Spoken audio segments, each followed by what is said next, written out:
Welcome to the Nerdist podcast number 612. The Fun Comfortable Tour is on. Well, it's on starting January 16th.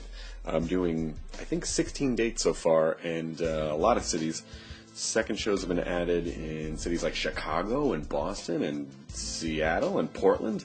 There's a bunch of other cities too, Vancouver, Denver, Milwaukee, Madison, New York. Go to funcomfortabletour.com and come on out. This episode is brought to you by Stamps.com because it's the holidays and it sucks a lot of butts to have to go stand in the post office and wait for people to send all the crap home so they can feel a lot better for not traveling home for Christmas.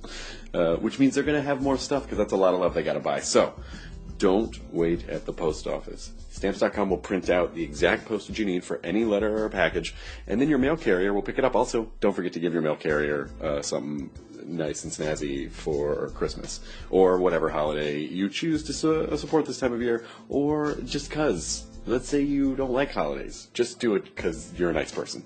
And Stamps.com will help you be nice to the rest of the people in your life this holiday season, and you'll be in a better mood because you didn't have to wait at the post office. $110 bonus offer, which means up to $55 of free postage and a digital scale. So don't wait. Go to Stamps.com before you do anything else. Click the microphone at the top of the homepage and type in Nerdist. That's Stamps.com. Enter the promo code Nerdist.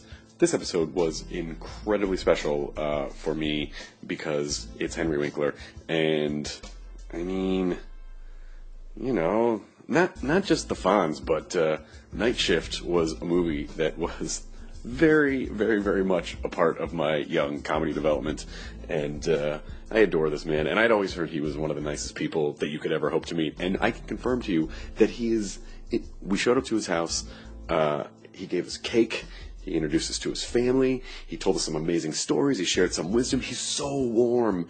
Do you know what he's doing with his life now? I'm going to tell you one of the things he's doing with his life besides acting. He started a book series a handful of years back called the Hank Zipser series. It's available now. You can buy it wherever books are sold. And this book series is devoted to teaching people who suffer from dyslexia how to read, how to comprehend, how to learn. He's made it fun and funny. What I only recently learned is that he found out quite late in life, actually, that he had dyslexia.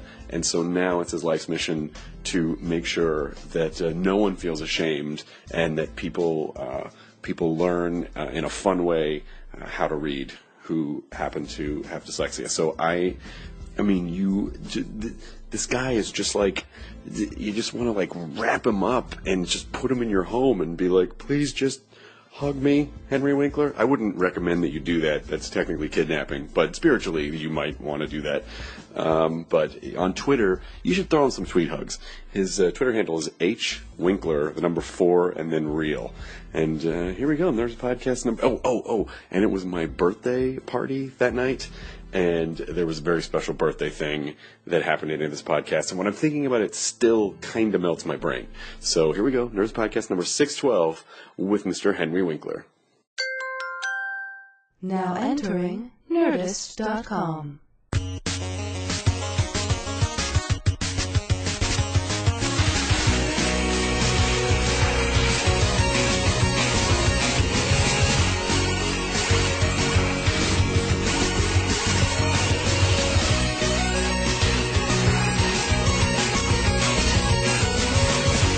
I'm going to put that there. It's empty, so nothing will spill. Henry Winkler, we're in your home, which is, we were just describing as gorgeous. It's a Cape Cod. Yes. In the middle of Los Angeles. In the middle somehow. of Los Angeles. I came here on May 5th about 16 years ago and knocked on the door because I heard that it was for sale and I wanted to beat everybody else. Because we were living in a house I hated. The other house that we were living in, I had rooms I never went in. And for me, I can't have underwear I don't wear. I feel guilty. Yeah. So we were in that house. So I came here. It was pouring rain, and the dining room behind us, which is now covered in oyster plates. Okay. They are Majolica oyster plates. Oh, I see. Yeah. Yeah. The wall is covered with them. But that room, which we actually have not used except to place desserts on the tables. And eat oysters off the wall. And eat oysters off the wall. And you know what? They slide right off. It's not a good idea. Into your throat. But that is a good idea. Yeah. Then. The shell stays there, though. We glue the shell, each Yeah. shell A lot of onto the work. plate. It can't be too healthy, but it just looks. I'm it just telling tastes you, better that way. Yes, it's true. And then oysters Rockefeller are just out of the question. But anyway, that room was the old woman's bedroom because she couldn't get upstairs. Oh. Yeah, of course, the listener cannot see. There's a big round table. I found out early on with children and guests, you don't want a long table. Right. You need a round table if you're going to have a family meal. Just so you can all see each other. See each other, pass each other, talk to each other. So the image of Henry Winkler at the end of a long table where everyone's at the far end of the table and you're just pounding your fist in a dank room. I sit above the salt. Okay, good. I just want to make sure. Yeah, so I'm there alone by choice. That's on a long table. Great. And I want to tell you, when I go to a place that has a long table, I take my own salt. You have to. Yeah, You have to. yeah. I'm not interested in having much of a conversation. You don't need not to. at all. Not on a long table. Eating course is not. functional. You need to get it done and then Yes. get back to being away Do you know from what people. now we're coming up on Thanksgiving. Am I allowed to say that? Of course. Okay, so we're coming up on Thanksgiving, which is my absolute favorite meal of all time. Of course it is. Okay. So when you have a meal and there are lots of people who come, I would say we have about 60 people at a table out on the lawn here in the back of the house. People who have nowhere to go. They come. Okay. And usually it's always like family holds back. Mm-hmm. And that is true for us, too, for the Winklers. Family holds back except for me. I'm not kidding. I get so hungry, I'm the first online. Really? But have- that's and okay. no shame. That's okay. And then at a certain point, you release the hounds because people have been here too long. That's right. And then you chase That's them off right. this gorgeous property. Yeah.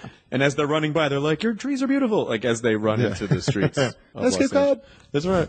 But it's such a. You said like, oh, it's so strange that I have these homes and these beautiful homes. Why is it? Have you not adjusted to this yet? Because it's No, because I grew up in the same apartment in New York City for 27 years. At my 27th year, I came here to California to try my luck and never went home. I cannot imagine that I have owned 1, 2, 3, 4 homes and in between rented 2 for at least a year. That is shocking to me.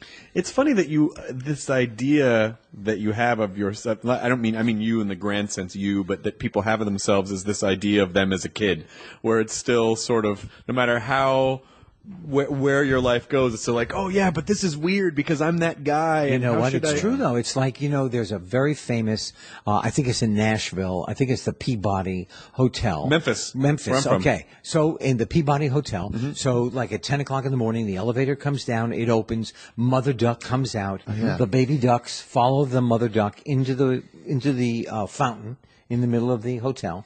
And then at the end of the day, they all go back.